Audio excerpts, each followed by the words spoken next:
Dispora Sumatera Selatan mengadakan pelatihan kepemimpinan bagi organisasi kepemudaan bertempat di Hotel Avalon yang dihadiri oleh organisasi pemuda se-Sumatera Selatan.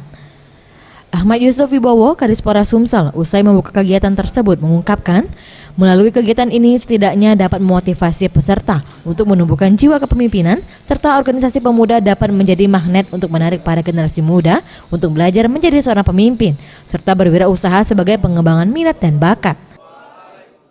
Harus lebih menjadi magnet daripada komunitas, karena terus terang di era milenial sekarang pengaruh kemajuan khususnya teknologi ini sangat memengaruhi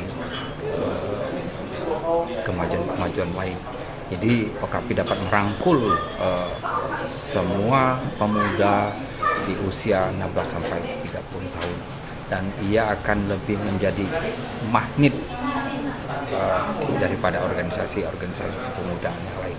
Karena secara ofisial OKP ini adalah bagian bentukan pemerintah dari kerjasama mitra untuk membangun pemuda. Sementara itu Adi Wahyuno, Ketua Panitia Penyelenggara, mengatakan peserta berusia dari 16 sampai 30 tahun yang tergabung dalam organisasi pemuda yang dilaksanakan selama 3 hari dengan menghadirkan narasumber dari Kodam 2 Sriwijaya dengan target organisasi kepemudaan ini dapat lebih eksis ke depannya. Materinya hampir 80% adalah dari Kodam 2 Sriwijaya.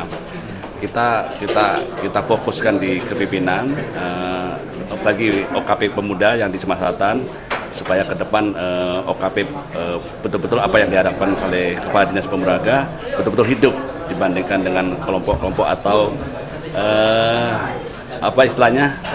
komunitas-komunitas. Kita usahakan memang. Tim Liputan Sriwijaya TV.